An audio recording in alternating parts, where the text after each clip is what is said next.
ఓం శ్రీ సాయిరామ్. సాయి బంధువులరా, ఆత్మస్వరూపులరా, ప్రేమస్వరూపులరా, అందరికీ నమస్కారం. ముఖ్యంగా ఈరోజు ఉదయం మన లలిత్ కుమార్ గారితో చర్చలకు నేను సిద్ధపడిన విషయాన్ని వీడియో ద్వారా తెలియజేశాను. దాన్ని చూసినటువంటి బాబా భక్తులు, ఆప్తులు, శ్రేయోభిలాషులు కొందరు వెళ్ళిరమ్మని ఆశీర్వదించిన వాళ్ళు ఉన్నారు. వద్దని వాళ్ళు చాలా రాటుతీలిపోయి ఉన్నారని, లేదా మూర్ఖంగా ప్రవర్తిస్తారని, మిమ్మల్ని అవమానిస్తారని కొందరు, సాయిబాబా గారి మార్గంలో ఈ వాదనలు, చర్చలు లేవని కొందరు. కాబట్టి ఈ విధమైనటువంటి కొన్ని సూచనలు రావడం జరిగింది. అందరికీ ధన్యవాదాలు. ముఖ్యంగా కోట్ల మంది సాయి భక్తులు ఉన్న బాబాగారి భక్తి సమాజంలో ఒకరైనా బాబా గురువు ఎలా అవుతాడు, సద్గురువు ఎలా అవుతాడు, లేదా దత్తుడు ఎలా అవుతాడు, గురువు ఎలా అవుతాడు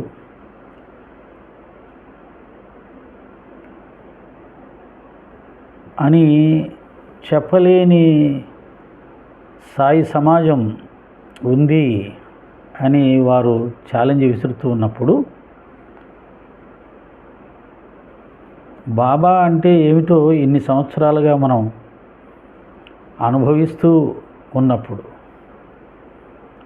ఇంతమంది ఉన్నప్పుడు వెళ్ళి మన వర్షన్ మనం వినిపించి వస్తామంతే. అందుకనే ఇందులో గెలుపు ఓటములు ఏమి ఉండవు. వారు కొన్ని ప్రశ్నలు సంధించారు. బాబా దత్తుడు ఎలా అవుతాడు, గురువు ఎలా అవుతాడు, దేవుడు ఎలా అవుతాడు చెప్పండి అన్నారు. మనకు ఉన్న అవగాహనని సచిత్ర ఆధారితంగా చెప్పడమే. ఇందులో కొట్లాట్లు ఉంటాయి, కుస్తీ పోటీలు ఏం కాదు కదా. మనం ప్రాణాల మీదకి ఏదో వస్తుందని భయపడ్డానికి. వారు ప్రతిరోజు కూడా బాబా గారి మీద వీడియోలు చేస్తూ సంధిస్తూ వారికి అర్థమైనటువంటి పద్ధతుల్లో దాన్ని తెలియజెప్తున్నారు. అది విని చాలామంది సాయి భక్తులు బాధపడుతున్నారు కదా. ఈ బాధ ఎంతకాలం అనుభవిస్తారు? మనం వెళ్ళకపోతే వాళ్ళు బాబాగారి గురించి ఇలా వీడియోలు చేయడం మానేస్తారా? ఇప్పుడు నేను వెళ్తే మాత్రం మానేస్తారా అనేది కూడా ఉంటుంది. కానీ మన తరపున బాబా భక్తులుగా మన అభిప్రాయాన్ని గట్టిగా మనం వినిపించి రావడం మన ధర్మం. అది కొంతవరకు మనకు ఆత్మతృప్తినిస్తుంది. ఒక నాస్తికుడిని దేవుడు ఉన్నాడు అని నిరూపించడం ఎంత కష్టమో, బాబాని వ్యతిరేకిస్తున్నటువంటి వారికి బాబా దేవుడే అని వారి చేత చెప్పించడం, ఒప్పించడం కూడా కష్టమని నాకు తెలుసు. అందుకని ఇది నేను అనుకుంటాను, లలిత్ కుమార్ గారి కోసమో, లేకపోతే కరుణాకర్ సుగుణ గారి కోసమో, భాస్కర్ కిల్లి గారి కోసమో నేను వెళ్తున్నాను అనుకోవట్లా. నా సాయి భక్తుల కోసం బాబా తరపున మాట్లాడగలిగిన వాళ్ళు బాబా భక్తుల్లో కూడా ఉన్నారు అని వారికి ఒక ధైర్యాన్ని ఇవ్వడం కోసం, అలాగే బాబా భక్తుడిగా ఇన్ని సంవత్సరాలుగా వారి నుంచి ఎంతో ప్రయోజనాలు పొంది ఈ జీవితమే వారి ప్రసాదంగా భావిస్తున్న మనం, ఈ ప్రాణం, ఈ జీవితం, ఈనాడు అనుభవిస్తున్న ప్రతిదీ వారి ప్రసాదంగా భావిస్తున్న మనం ఎందుకు భయపడాలి? అదే విషయం చెప్తాం. బాబాగారి ద్వారా మనం పొందిన అనుభవాలే చెప్తాం. కాబట్టి అలాంటిది ఏం లేదు. అందరూ ప్రశాంతంగా ఉండండి. అంతేకాదు లలిత్ కుమార్ గారు, భాస్కర్ కిల్లి గారు, కరుణాకర్ సుగుణ గారు, భరతవర్ష గారు వాళ్ళేమీ దుర్మార్గులు కాదు, రాక్షసులు అంతకన్నా కాదు. నేను మొన్న చెప్పాను కదా, వాళ్ళు కూడా మరొక దైవానికి భక్తులు. ఎవరికి? శ్రీరామచంద్రమూర్తికి. మన దృష్టిలో రాముడు ఎవరు? బాబానే కదా. మనం బాబాని రాముడు ఒకటే అనుకుంటాం కదా. అప్పుడు వాళ్ళు బాబా భక్తులే అనుకోవాలి కదా మనం. మరి ఎందుకు? జస్ట్ వారి యొక్క దైవం యొక్క, వారు ఆరాధిస్తున్న దైవం యొక్క నామం రూపం వేరు, మనం ఆరాధిస్తున్నటువంటి దైవం నామం రూపం వేరు కాకుండా మనకు ఇంకొక అవకాశం ఏంటంటే, మన బాబా గారే అన్ని దైవాలు అయి ఉన్నారని కూడా మన జ్ఞానం కలిగి ఉన్నాం. మరి అటువంటి జ్ఞానం కలిగి ఉన్నప్పుడు వేరే దైవాలకు సంబంధించిన భక్తుల్ని కూడా మన బాబా భక్తులుగానే భావించుకోవాలి, ప్రేమించడం రావాలి. ఫస్ట్ మనం బాబా భక్తులం. నేను నమ్మేది ఏంటంటే, బాబా గారు శత్రువులను కూడా ప్రేమించేవాడు. ఆ లక్షణం మనం సంపాదించుకోవాలి. వాళ్ళు తెలిసో తెలియకో లేదా వేరే రకరకాల కారణాలతో బాబా గారిని టార్గెట్ చేస్తున్నారు. అది సంస్కారవంతంగా, సభ్యతగా ఉండాలని మనందరం ఆశిస్తుంటాం. వారు కొద్దిగా లిమిట్స్ కూడా దాటారు కాబట్టి వారి మీద కేసులు వచ్చాయి. సరే, అది వారు చూసుకుంటారు, అది వారి పర్సనల్ విషయం, మనకు సంబంధం లేదు.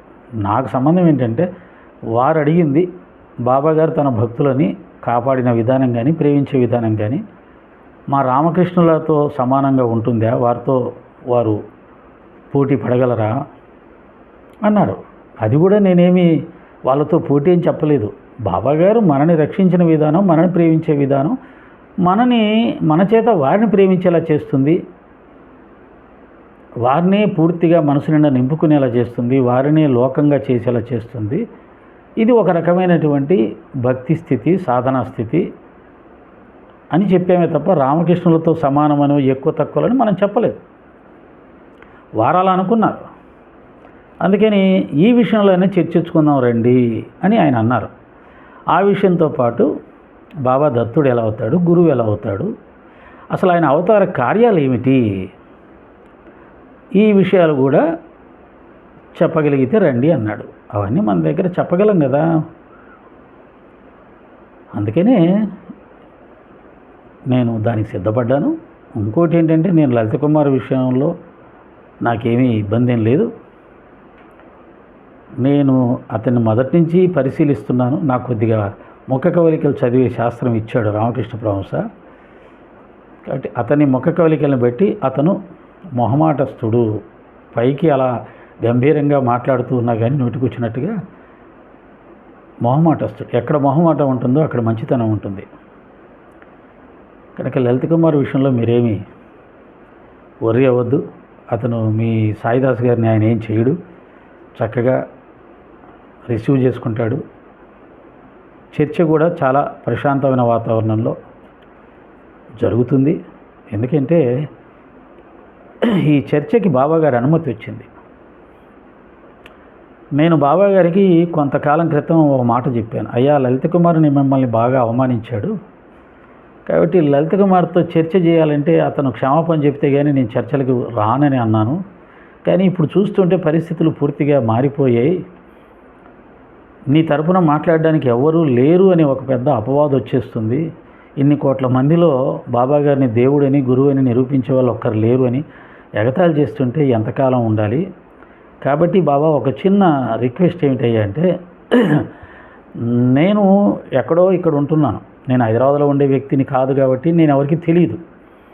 కాబట్టి నన్ను లలిత్ కుమార్ వీడియో ద్వారా కానీ, ఫోన్ ద్వారా కానీ నన్ను గనక వారు పిలిస్తే అది మీ ఆదేశంగా భావించి నేను చర్చకు వెళ్తాను.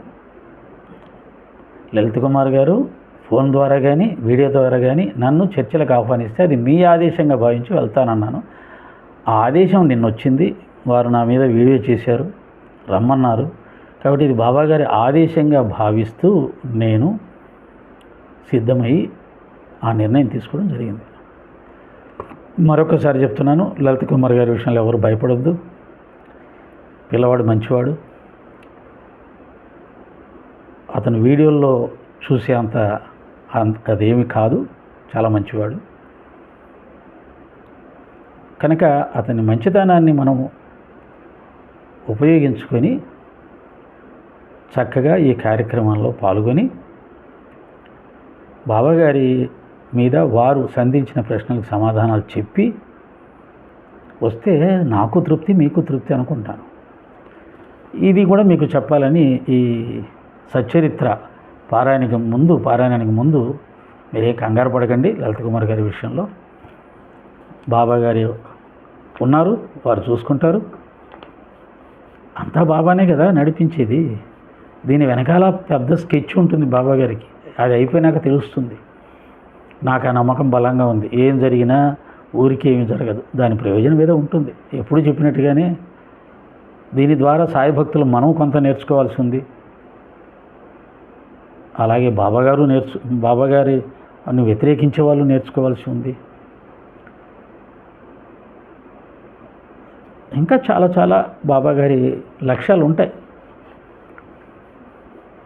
ఈ బాబాగారి తత్వాన్ని అర్థం చేసుకుంటే అవన్నీ తెలుస్తాయి. కాబట్టి ఏం కాదు, నేను ప్రశాంతంగా హ్యాపీగా వెళ్తున్నాను.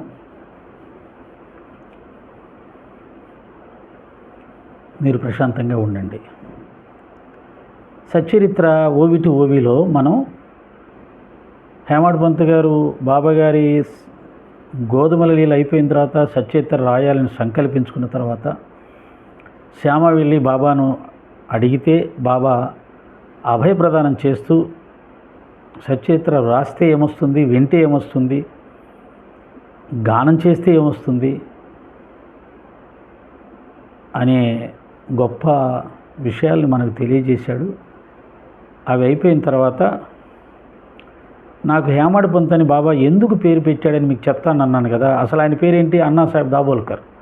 మరి హేమాడ్ పంత్ అని ఎలా వచ్చింది? బాబా పెట్టాడు. ఎప్పుడు పెట్టాడు, ఎందుకు పెట్టాడు అది చెప్తాను అన్నాను కదా. అది ఇప్పుడు చెప్తాను అంటున్నాడు. అక్కడి నుంచి ఉన్నాం మనం. 91వ ఓవి ప్రథమాధ్యాయం ముగించే ముందుగా హేమాడు నామకరణ కథను తెలియచేస్తానని శ్రోతలకు చెప్పాను.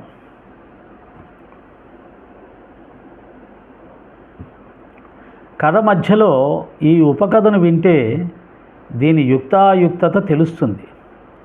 శ్రోతలకు జిజ్ఞాస కూడా తీరుతుంది. ఇది కూడా సాయి యొక్క ప్రేరణే. దీని తర్వాత సాయి చరిత్ర కథ చెప్పబడుతుంది. కనుక శ్రోతలు శ్రద్ధగా ఈ కథను శ్రవణం చేయండి. ఈ సాయి లీలల గ్రంథంలోని ప్రతి అధ్యాయాంతంలో భక్త హేమాడ్ పంత్ విరచితమని ఉంది కదా, మరి హేమాడ్ పంత్ ఎవరు అని శ్రోతల మనసుల్లో సహజంగా ఒక ప్రశ్న జనించటం సహజం. ఆ జిజ్ఞాస తీరటానికి ఈ నామకరణం ఎలా ఆరంభమైంది అన్న విషయాన్ని శ్రద్ధగా శ్రవణం చేయండి. జన్మించినది మొదలు మరణించే వరకు ఈ శరీరానికి సంబంధించిన షోడశ సంస్కారాల్లో నామకరణ విధి ఒకటి. దీనికి సంబంధించిన చిన్న కథే హేమాడ్ పంత్ నామకరణ కథ. సందర్భానుసారంగా ఉన్న ఈ కథను శ్రోతలు శ్రద్ధగా వినండి. ఈ రచయిత అసలే ఆకతాయి. ఇవన్నీ చదివానే.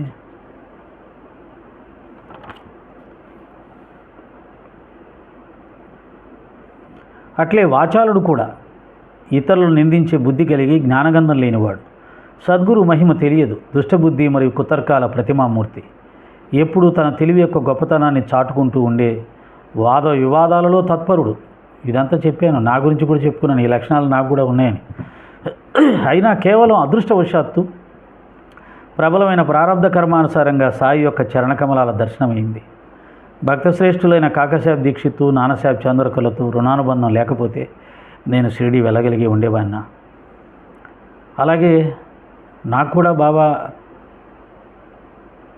పాదదాసుడిగా జీవించే అర్హతను అదృష్టాన్ని ప్రసాదించిన డాక్టర్ ధనంజయ సుజాత ధర్మపత్ని ఈ సందర్భంగా గుర్తు చేసుకున్నారు. వారి కారణంగా నాకు ఈ దివ్యమూర్తి యొక్క పదసేవ లభించింది. కాకాసాహెబ్ బలవంతంపై నా షిరిడి ప్రయాణం నిశ్చయమైంది. కానీ వెళ్ళవలసిన రోజున అకస్మాత్తుగా నా మనసు మారిపోయింది. నా యొక్క ఒక పరమ మిత్రుడు, గురువు యొక్క అనుగ్రహాన్ని పొందిన గురుపుత్రుడు భార్యతో లోనావాలాలో ఉండగా ఒక విచిత్ర సంఘటన జరిగింది. అతని ఏకైక పుత్రుడు బలమైన శరీరంతో ఉన్న గుణవంతుడు పరిశుద్ధ వాతావరణంలో ఉండి కూడా జ్వరపీడితుడయ్యాడు. సకలోపాయాలు, దృష్టి దోషాలు, దేవతల యొక్క బడులు మొదలైన మానవుల ప్రయత్నాలన్నీ అయ్యాయి. దేవతల మొక్కుబడులు.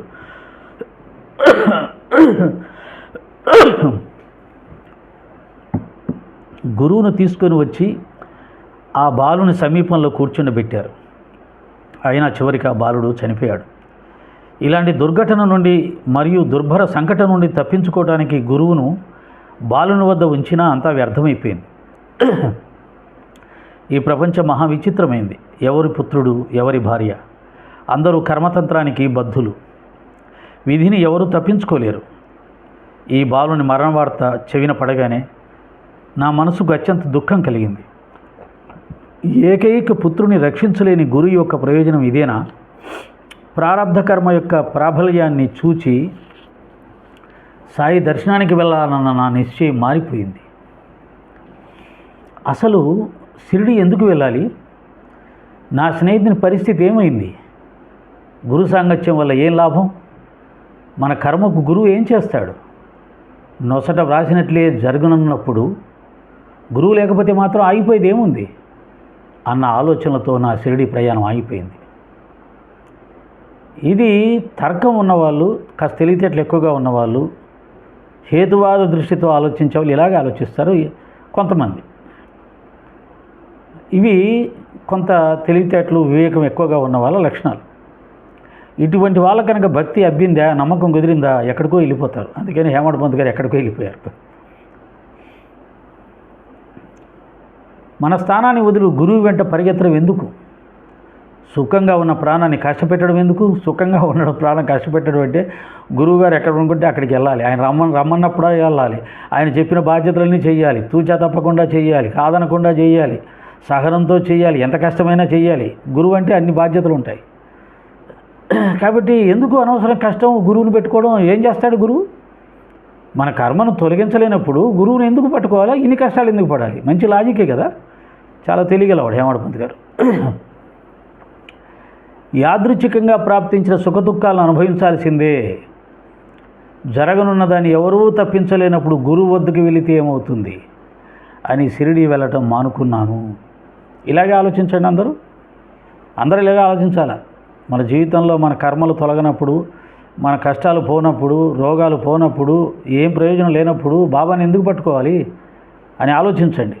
అలా ఆలోచించిన తర్వాత కూడా బాబాను పట్టుకోవడం వల్ల ఇంకేదో ప్రయోజనం ఉంది అని మీకు అనిపిస్తేనే ఈ మార్గంలో స్థిరంగా నిలబడగలుగుతారు, లేకపోతే రాలిపోతారు.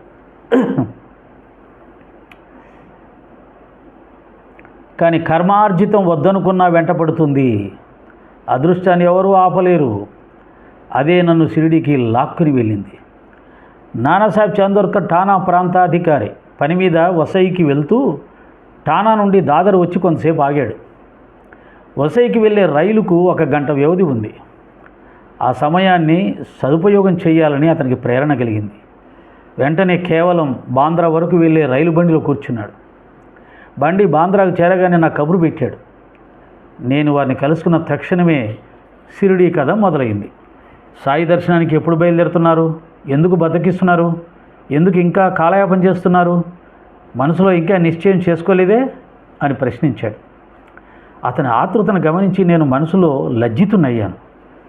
అయినా అతనితో వినయంగా నా మనోచాంచల్యాన్ని స్పష్టంగా సంపూర్ణంగా మనవి చేశాను. ఇలా జరిగిందయ్యా, నా స్నేహితుడు యొక్క కొడుకు అకారణంగా చనిపోయాడు. గురువు పక్కనే ఉన్నాడు, చనిపోయాడు. గురువు కాపాడలేకపోయాడు. అటువంటిప్పుడు ఎందుకు గురువు దర్శనం షిరిడీకి ఎందుకు వెళ్ళాలి అనిపించింది. అందుకే చెప్పాడు. నాన్న యొక్క తపన, ప్రేమపూర్వకమైన బోధ విన్న నాకు షిరిడీ వెళ్ళాలన్న కోరిక అత్యంత ఆనందదాయకమైంది. సమాధానం బాగా చెప్పాడు. ఓ పిచ్చివాడా, ఇదే అని సంశయము. గురువు వల్ల కలిగే ప్రయోజనము మన కర్మలు తొలగడం ఒకటే అనుకుంటున్నావా అని ఇంకా ఎన్నో చెప్పి ఉంటాడు. అవన్నీ మనం చెప్పుకుంటూ పోతే మళ్ళీ పెద్దది అయింది కదా. సందర్భం వచ్చినప్పుడు చాలా వస్తాయి, అటువంటివి చెప్తాను. వెంటనే బయలుదేరుతానని నా వద్ద మాట తీసుకుని నాన్న పయనమయ్యాడు. అలా చెప్పాలి. ఏదైనా చెప్పగలిగితే నచ్చేలా చెప్పాలి, అవతల వాళ్ళకి వాళ్ళ సంశయాలు డౌట్లు క్లియర్ చేసేలా చెప్పాలి. అలా చెప్పాడు. ఇది మొదటి నుంచి ఉన్నదే. ఎవరైనా ఒకరి నుంచి గొప్ప ప్రయోజనం పొందినప్పుడు అది దైవం కానీ, గురువు కానీ, వ్యక్తి కానీ, ఆ వ్యక్తి చాలా మంచివాడు, ఒకసారి వెళ్ళండి అంటారు. ఒక రాజకీయ నాయకులు ఉన్నారనుకోండి, మన ప్రాంతీయ ఎమ్మెల్యే చాలా మంచివాడు, పోయిన వాళ్ళందరినీ ప్రేమగా పలకరిస్తాడు, వాళ్ళ సమస్యలు వెంటనే పరిష్కరిస్తాడు. ఆ విషయం తెలియదు, రాజకీయ నాయకులు అందరూ అలాగే ఉంటారు, ఏదో అంటారు కానీ ఏమి చెయ్యరు అని అభిప్రాయం ఉన్న వాళ్ళు ఉంటారు. అలాంటి రాజకీయ నాయకులు కూడా ఉంటారు కాబట్టి అలా అనుకుంటారు. కాదు ఇతను చాలా మంచివాడు, చాలా గొప్పవాడు, నువ్వు వెళ్ళి చూడవయ్యా అంటాం కదా. అదే పద్ధతిలో నానాసాహెబ్ చంద్రకర్ బాబా యొక్క గొప్పతనాన్ని కనిపించిన వాళ్ళందరికీ చెప్పి షిరిడీకి వెళ్ళేలా చేసేవాడు. నేను తిరిగి వచ్చి నా షిరిడీ ప్రయాణానికి ముహూర్తం నిశ్చయించుకున్నాను. తర్వాత సామాన్లని సర్దుకొని అదే రోజు సాయంత్రం షిరిడీ బయలుదేరాను. సాయంకాలం మెయిలు బండి దాదర్లో ఆగుతుందని అనుకొని దాదర్ వరకు డబ్బు కట్టి టికెట్ తీసుకున్నాను. కానీ నేను బండిలో కూర్చుని ఉండగా బాంద్రా స్టేషన్లో బండి బయలుదేరుతుందనగా ఒక మహమ్మదీయుడు గబగబా లోపలికి వచ్చాడు. మొదటి ముద్దలోనే దోమపడ్డట్లు ప్రథమగ్రాసేమక్షికాపాతమన్నట్లు నేను దాదర్ వరకు టిక్కెట్టు తీసుకోవడమే మొదట కార్యంలో విఘాతమైపోయింది. దాదర్ వరకు టికెట్ తీసుకున్నాడు, అక్కడ ట్రైన్ మారాలనుకున్నాడు. అది సరైన విధానం కాదని తర్వాత తెలిసింది. ఈ ముస్లిం అతను వచ్చిన తర్వాత నా సామాన్ చూసి మహమ్మదీయుడు ఎక్కడి వరకు ప్రయాణం అని ప్రశ్నించాడు. దాదర్కు వెళ్ళి మనమాడు మెయిల్ను అందుకోవాలని నేను జవాబిచ్చాను. దాదర్లో దిగకండి, మెయిలు అక్కడ ఆగదు, బోరీబందర్ వరకు వెళ్ళండి అని అతను సలహా ఇచ్చాడు. ఆ సమయానికి సరిగ్గా అతడు అలా సూచించకపోతే దాదర్లో మెయిలు దొరకక నా చంచల మనసులో ఏ ఆలోచనలు చెలరేగేవో. ఏంటి బాబాగారు పెద్ద గురువు అన్నారు, పరబ్రహ్మ అన్నారు, సర్వవ్యాపి అన్నాడు, అన్నీ తెలిసినవాడు అన్నారు, ఇదేంటి మరి? నేను ఆయన దగ్గరికి వెళ్ళాలని దాదర్ వరకు టికెట్ తీసుకొని అక్కడ దిగి మనమాడు వెళ్ళాలని ఆ బండి క్యాచ్ చేద్దాం అనుకుంటే దాదర్లో ఆగదంట మనమాడు బండి. ఇతనికి తెలియదు, అది మారింది, అంతవరకు ఉండేది మారింది, అది మారిన విషయం తెలియదు. పొరపాటున కనుక దాదర్లో కనుక దిగి ఉంటే మనవాడు ట్రైను ఇక్కడ ఆగదని తెలిస్తే మళ్ళీ ఆయన ఆలోచన పాతకెళ్ళిపోద్ది. బాబాగారు ఏం దేవుడండి, ఏం గురువు అండి, ఆయన చూద్దామని వెళ్తుంటే ఇన్ని ఇబ్బందులా? ఈ నానాసాహెబ్ చంద్రకి ఏదేదో చెప్పాడు, ఇంకా చాలే పోదాం ఇంటికి పదండి అని అనుకుంటాడు. అలా ఇలాంటి మొండిఘటమే హేమాడ్ పంత్ గారు అని తెలిసి బాబాగారు ముస్లిం ఫకీర్ రూపంలో వచ్చి, మహమ్మదీ రూపంలో వచ్చి, ఎక్కడికి వెళ్తున్నావయ్యా అంటే షిరిడీకి వెళ్ళాలి, దాదర్ వరకు దిగి అలా వెళ్ళాలి, అవి వివరం చెప్పాడు. దాదర్లో మనవాడు ట్రైన్ ఆగదు, ముందుకు వెళ్ళు, బోరీబందర్లో దిగు అని చెప్పి సలహా ఇచ్చి దిగి వెళ్ళిపోయాడు. అది బాబాగారి గొప్పతనం. అలా సాయి భక్తులందరికీ ఇలాంటి సలహాలు సూచనలు ఇచ్చి ఎన్ని రకాల సహాయం చేసి ఉంటాడో ఆయన. అది భక్తుల అనుభవాలు. సమయానికి సరిగ్గా అతడు అలా సూచించకపోతే దాదర్లో మెయిల్ దొరకక నా చంచల మనసులో ఏ ఆలోచనలు చెలరేగేవో. కానీ ఆ రోజు నాకు ప్రయాణ యోగం ఉండటం వల్ల తలవని తలంపుగా ఈ సంఘటన జరిగింది. మర్నాడు ఉదయం 9-10 గంటల మధ్య నేను షిరిడి చేరుకున్నాను. అక్కడ బాబూసాహెబ్ దీక్షిత్ ఎదురు చూస్తూ ఉన్నాడు. క్రీస్తు శక 1910వ సంవత్సరం జరిగిన విషయం ఇది. అప్పుడు యాత్రికులు బస చేయడానికి సాటేవాడ మాత్రమే ఉండేది. టాంగా బండి దిగగానే సాయి దర్శనానికి చాలా ఉత్సాహం కలిగింది. ఎప్పుడెప్పుడు సాయి చరణాలపై శిరస్సు ఉంచి వందనం చేద్దామా అన్న ఆనందం తరంగాలు నా అంతరంగంలో పొంగాయి. షిరిడీకి రాగానే మార్పు వచ్చేసింది. అంతకుముందు ఏం గురువు అండి, గురువు అవసరమే ఉందండి, మన కర్మ తొలగించలేనప్పుడు గురువుకి ఎందుకు మనం శరణాగతి చేయాలి, ఈ కష్టాలను ఎందుకు, మన కర్మ మనమే అనుభవించలేని గురువు ఏం చేయనప్పుడు ఎందుకు గురువు, ఇలా అనుకున్నవాడు షిరిడీలో దిగాడో లేదో అయస్కాంతం లాగుతూ ఉంది. ఎప్పుడెప్పుడు బాబా పాదదర్శనం చేయాలని మనసులో అనిపిస్తుందంట, అయస్కాంతం లాగుతూ ఉంది. ఇప్పుడైతే మన షిరిడీ మన భక్తులు, బాబా భక్తులం, హైదరాబాదు కోపర్గావ్ అజంతా ఎక్స్ప్రెస్, మళ్ళీ సాయినగర్ ఎక్స్ప్రెస్ ఎక్కిన దగ్గర నుంచి షిరిడీకి వెళ్ళిన ఫీలింగ్ ఇంకా అక్కడి నుంచే అయస్కాంతం లాగుతూ ఉంటుంది. అందరూ బాబా భక్తులే ఉంటారు ఆ ట్రైన్లో.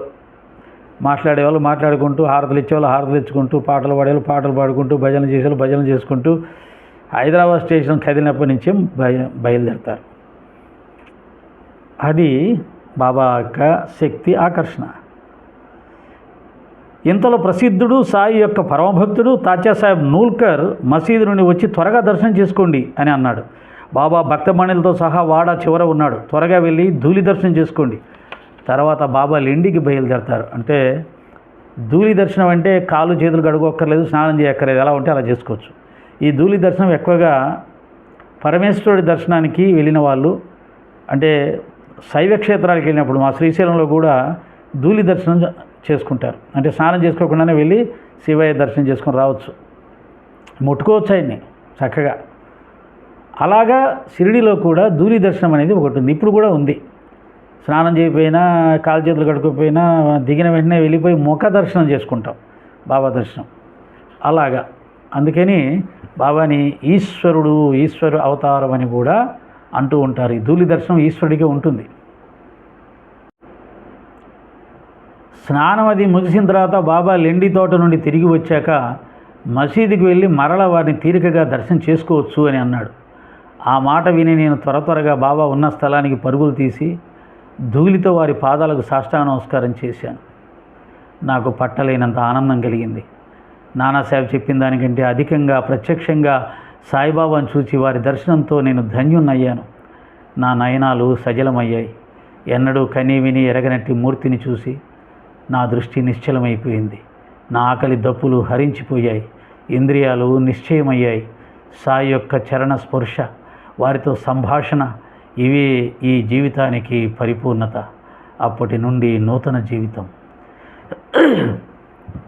ఎవరి కారణంగా ఇటువంటి సత్సంగ ప్రాప్తి, అంగ ప్రత్యంగ సుఖానుభూతి లభించాయో వారి ఉపకారానికి నిరంతరం రుణపడి ఉంటాను. సేమ్ అంతే నా పరిస్థితి కూడా. నేను సినిమాలో చేరి ఓ గొప్ప నటుడిని అవ్వాలి, దర్శకుని అవ్వాలి, ఆ స్థాయికి వెళ్ళాలి, ఈ స్థాయికి వెళ్ళాలి, రజనీకాంత్ అయిపోవాలి, చిరంజీవి అయిపోవాలి, ఎన్టీ రామారావు అయిపోవాలి అనే కలలు కన్నా నేను ఏ రోజైతే బాబా నా జీవితంలోకి ప్రవేశించాడో సత్యత్ర ఫలాన్ని మొదలుపెట్టాను. ఈ కీర్తి ప్రతిష్టలు, ఈ ధన సంపాదన ఇవన్నీ తుచ్చమైనవి. గురువు యొక్క అనుగ్రహం ముందు అవి ఎందుకు పనికిరావనే జ్ఞానం కలిగింది. అలాగే బాబా యందు అపరిమితమైన ప్రేమ కలిగింది. బాబా పాదాల యందు కలిగిన ఈ భక్తిని మించిన ఆనందం, భక్తిలో నుంచి వచ్చే ఆనందం కన్నా ఈ ప్రపంచంలో ఇంక ఏది గొప్పది లేదు అనే సత్యం తెలిసింది. కాబట్టి మా ఆవిడ, మీరు నాటకాలు వదిలేస్తారా లేదా, సినిమాలకు పోతే ఒప్పుకోను అని చెప్పి అంటే కూడా, అవసరమైతే నిన్ను వదిలేస్తాను సుమా, నాటకాలు మాత్రం వదిలేయను, సినీ ఫీల్డ్ అనే లక్ష్యాన్ని నేను విడిచిపెట్టను అన్నవాడిని బాబాగారు నా జీవితంలోకి రాగానే అది ఎంత సులభంగా కాదు, తుచ్చంగా భావించి, తుచ్చం ఈ సినిమా ఫీల్డ్, ఈ నటన, ఇవన్నీ కూడా ఈ కీర్తి ప్రతిష్టలు, ధనం తుచ్చమైనవి అని అతి సులభంగా అసహించుకునేలాగా వదిలేలాగా చేయగలిగాడు. దట్ ఈజ్ బాబా గొప్పతనం. అలాగే హేమడ్ పంత్ గారికి కూడా ఒక గొప్ప దివ్యమైన అనుభూతి, ఇంతవరకు జీవితంలో ఎప్పుడూ అనుభవించిన అనుభూతి. 60 సంవత్సరాల కాలంలో, 60 సంవత్సరాల వయసులో బాబా దర్శనానికి వచ్చాడు ఆయన. మనం అదృష్టవంతులం. 30 సంవత్సరాల వయసులో ఆయన బాబా దర్శనం చేసుకున్నాం. కానీ ఆ విధంగా వారి దర్శనంతో, వారి పాద దర్శనంతో జీవితంలో ఎప్పుడూ పొందిన దివ్యానందాన్ని అనుభవించిన వాళ్ళు చాలామంది ఉన్నారు. అటువంటి వారిలో నేను కూడా ఒకరిని, మీరు కూడా ఒకరు. అలాగే ఎవరి ద్వారా పరమార్థం లభిస్తుందో వారే వాస్తవమైన ఆప్తులు, బంధువులు. వారికంటే దగ్గరి బంధువులు లేరని మనసులో అనుకున్నాను. నేను కూడా ఇందాకే చెప్పాను కదా, డాక్టర్ ధనుంజయ, సుజాతక్క, వీళ్ళ దయ వల్ల బాబా పాదాలు సేవించుకునే అదృష్టం కలిగింది. సచరిత్ర పారాయణ చేసే అదృష్టం కలిగింది. వారి భక్తుడిగా మీ అందరి ఆదరాభిమానాలు పొందే అదృష్టం కలిగింది. 20 సంవత్సరాలుగా సచ్చరిత్ర మీద సత్సంగాలు చెప్పే అదృష్టం కలిగింది. బాబాగారి పేరు మీద 20 గ్రంథరచనలు చేసే అదృష్టం కలిగింది. చాలదా ఈ సేవ, ఈ జన్మకు ఈ భాగ్యం అన్నట్టుగా కాకుండా ఇంకా జన్మలు ఎన్నున్నా పర్లేదు బాబా, అయితే నీ భక్తుడిగా ఉండేలాగా నీవు మా చేయి విడిచిపెట్టకుండా ఉండే జన్మలు ఎన్నైనా సరే అన్నట్టుగా మారిపోయింది మనసు. ఎవరి ద్వారా పరమార్థం లభిస్తుందో వారే వాస్తవమైన ఆప్తులు, బంధువులు. వారికంటే దగ్గర బంధువులు లేరని మనసులో అనుకున్నాను. మహత్తరమైన వారి ఉపకారానికి ప్రత్యుపకారం చేయలేను. అందువల్ల కేవలం చేతులు జోడించి వారి పాదాలపైన నా శిరస్సును ఉంచుతున్నాను. ఆ పని నేను చేయలేకపోతున్నాను. కారణం మా ధనంజయ గారు, డాక్టర్ గారు చాలా చిన్న వయసులో బాబాలో ఐక్యమైపోయారు. సాయి దర్శన లాభంతో నా మనోసంశయం తొలగిపోయింది. అంతేకాదు సాయి యొక్క సమాగమంతో పరమానందం వెల్లివిరిసింది. సత్పురుషుల దర్శనం వల్ల అటువంటి అద్భుతమైన ఆనందం కలుగుతుంది. ఎవరిని దర్శించగానే నీ మనసు పరవశించిపోతుందో, ఆనందంతో తల్లీనమవుతుందో, ఆత్మతో అనుసంధానం అవుతుందో, దివ్యానుభూతితో అష్టసాత్విక భావాలు కలుగుతాయో వారు మహాత్ములు. అయితే ఇది మళ్ళీ జాగ్రత్తగా ఉండాలి. అలా కలిగిన వాళ్ళందరూ మహాత్ములు కాదు. ఎందుకంటే కొంతమంది వాళ్ళ గొప్పతనాన్ని క్రియేట్ చేస్తారు. ఆయన చాలా గొప్పవాడు అని తన శిష్యుల చేత క్రియేట్ చేస్తారు.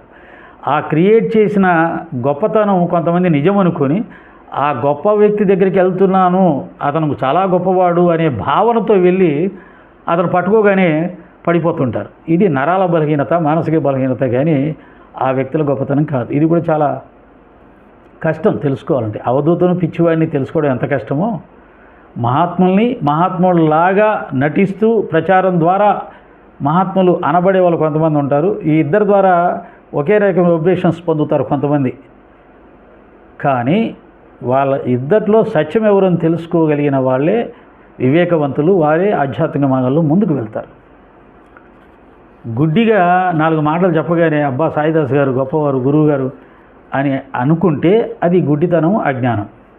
సాయిదాస్ గారు చెప్పింది ఎంతవరకు నిజం అని తన వివేకాన్ని ఉపయోగించి విచారించి అది సత్యం, శాస్త్రసమ్మతం, పెద్దలు గురువులు చెప్పిన దానికి సమ్మతించేలాగా ఉంది, దానికి సరిపోయేలా ఉంది అని అనుకున్న తర్వాత నిర్ణయం చేసుకుంటే వాళ్ళు వివేకవంతులు అవుతారు.